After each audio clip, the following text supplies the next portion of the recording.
Greetings everybody, Patty here again.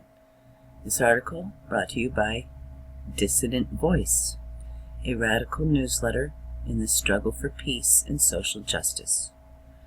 And this is titled War and Propaganda. Came out on April 1st.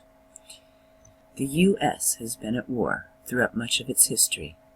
Some wars were blatantly wars of conquest. Example, the Indian Wars, the near genocide of Native Americans, and the Mexican-American War. Whatever the real reasons for our military actions, they were usually sold to the public as being defensive in nature, and this practice still goes on. Some insiders have spoken more openly about reasons for war. For example, in 1933, Major General Smedley Butler, USMC, who served for 33 years and was one of the most highly decorated Marines, stated, "War is just a racket. A racket is best described, I believe, as something that is not what it seems to the majority of the people. Only a small inside group knows what it is about.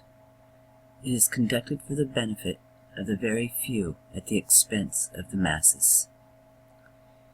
And during that period, I spent most of my time being a high-class muscle man for big business, for Wall Street, and for the bankers. In short, I was a racketeer, a gangster for capitalism." Another leading U.S. military figure, General Douglas MacArthur, spoke in 1957 at a Sperry Rand Corporation annual meeting. "Our swollen budgets constantly have been misrepresented to the public. Our government has kept us in perpetual state of fear, kept us in a continuous stampede of patriotic fervor, and with the cry of grave national emergency. Always there has been some terrible evil at home, or some monstrous foreign power that was going to gobble us up if we did not blindly rally behind it by furnishing the exorbitant funds demanded. Yet, in retrospect, these disasters seem never to have happened, seem never to have been quite real. Shamefully, the U.S. mainstream media plays a key role in advancing the establishment stories, in creating enemies, and in pushing the use of the military instead of diplomacy. For example, most of the influential media unquestionably spread the false claims about weapons of mass destruction before the illegal and unwarranted U.S.-led attack in Iraq in 2003. This monstrous U.S. war crime killed hundreds of thousands of Iraqis and caused incredible suffering and devastation that continue even today. In addition, that attack played a major role in creating the chaos in the Middle East and in spawning ISIS and other terrorist groups. For a decade now, the influential media has been building fear of and animosity against Russia and its president, Vladimir Putin. For example, the media spread the establishment story that NATO's buildup of weapons and forces near the Russian border is a reaction to Russian aggression. In its coverage, the media downplayed the U.S. violation of its pledge not to expand NATO one inch to the east of the Soviet Union would allow Germany to be reunited. Unfortunately, the Clinton, Bush, and Obama administrations all violated that pledge. Perhaps the media didn't think NATO's expansion to Russian borders might have been viewed as a provocation to Russia. However, a key insider saw things very differently.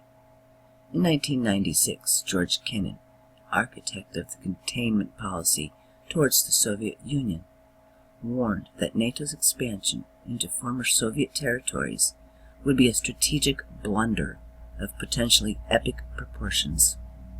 1998, Thomas Friedman solicited Kennan's reaction to the Senate's ratification of NATO's eastward expansion. Cannon said, "I think it is the beginning of a new Cold War. I think the Russians will gradually react quite adversely, and it will affect their policies. I think it is a tragic mistake. There was no reason for this whatsoever. No one was threatening anybody else." The mainstream U.S. media also downplayed the importance of the U.S. support 2014 Ukrainian coup, a major provocation that caused Russia to react as Cannon had predicted. Even George Friedman, CEO of Stratfor, a U.S. firm involved in analyzing intelligence, spoke at this coup, but the media hailed as a revolution. It really was the most blatant coup in history. The media continues to campaign against Russia by hyping the unsubstantiated claim that Russian government hacked the Democratic National Committee's emails and somehow provided the emails to WikiLeaks. This problematic charge further bolsters the perception of Russia as our enemy, making the idea of war more palatable. Disappointingly, the influential U.S. media ignores a strong challenge to this claim from former intelligence officials, veteran intelligence professionals for sanity. Veteran intelligence professionals for sanity. Who have a very good track record in evaluating evidence. Adding to the concern about these claims, it is important to remember that the CIA's political leadership has a major credibility problem. Yeah, they do. Moreover, Julian Assange of WikiLeaks denied receiving the emails from the Russian government. Given these concerns and the lack of any solid evidence being shown to the public, a responsible media would certainly have carefully investigated the charge before unnecessarily heightening tensions between two powers with nuclear weapons. Accuracy in reporting is especially important now, since Russia and U.S. NATO forces are operating in close proximity along the Russian border and in Syria.